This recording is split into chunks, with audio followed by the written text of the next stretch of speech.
KTU universiteto ekonomikos ir vadybos fakultete vasario 13 dieną ilgosios pertraukos metu organizuojama moksleivių mokomųjų bendrovių mugė. Joje mokiniai pristatys ir siūlys įsigyti savo sukurtus produktus. Mokinių mokomoji bendrovė tai yra vienas iš modulių, tai yra iš mokomųjų programų dalių ir kur teorija susitinka su praktika. Prieš įkuriant reikia turėti idėją, kurią irgi pačią pirmąją pamoką generuojam tą idėją, kodėl jinai turi būti sėkminga, kokie gali būti minusai, kokie pliusai. Ieškome verslo konsultanto, tai yra atstovo iš tikro verslo. Taip ir įsikūrė moksleivių bendrovė. Mūsų mokomoji bendrovė vadinasi Doglight. Mes gaminame štai tokius atšvaitinius antkaklius šuniukams. Šie antkakliai yra gaminami iš puikios reflexite medžiagos ir gaminami įvairių dydžių. Tai būna plonesni, taip pat platesni, tai mažiem, vidutiniam, dideliem šunim, taip pat ir ilgi būna įvairių. Šiaip yra labai patogus užsegimai, nėra jokių problemų nei užsegti, nei nuimti nuo šuniui.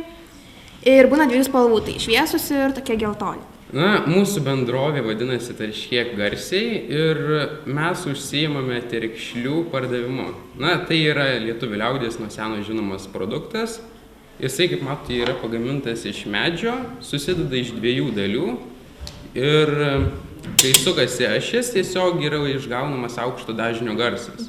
Pirmą kartą organizuojamoje mugėje ruošiasi dalyvauti net 26 Kaune veikiančios mokinių bendrovės, kurios mugės lankytojams pasiūlys žaismingų ir originalių produktų – ifrendų, atšvaitų augintiniams, atviručių, keramikos darbų, papuošalų bei megztų pirštinių skirtų 2 asmenims. Tai yra pirštinė, skirta dėvėti šaltuoju metų laikotarpiu 2 asmenims. Tai yra jūsų ranka, partnerio, panelės arba berniuko ranka, susikabinat ir žingsniuojat savo romantiškai Laisvės alėją, Gedimino prospektų Vilniuje, Kaune ar bet kur kitur Lietuvoje. Mes nežinojom, kas tai yra. Pasiūlė mokytoja tokią idėją, kad kuriam bendrovę, sakom, kuriam.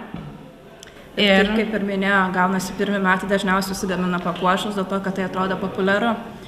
Mes nusprendėm, kad galime padaryti kažką originalesnio, negu seniau buvo padaryti papuošalai.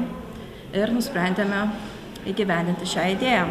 Tokio tipo versle ir sunkiausia yra įsivažiavimas, nes pirmiausia reikia surinkti lankytojų kiekį, kuris galėtų pastoviai lankytis. Dėl to pati pradžia buvo sunki, bet dabar tas buvo persilaužimas, kai mes jau pradėjome ir tolygiai kopti savo tikslais ir pradėjome uždirbti pinigus ir laukime norimo lankytojų skaičiaus. Moksleivius konsultuoja KTU ekonomikos ir vadybos fakulteto dėstytojas Gediminas Dapkus ir studentė Milda Talalaitė.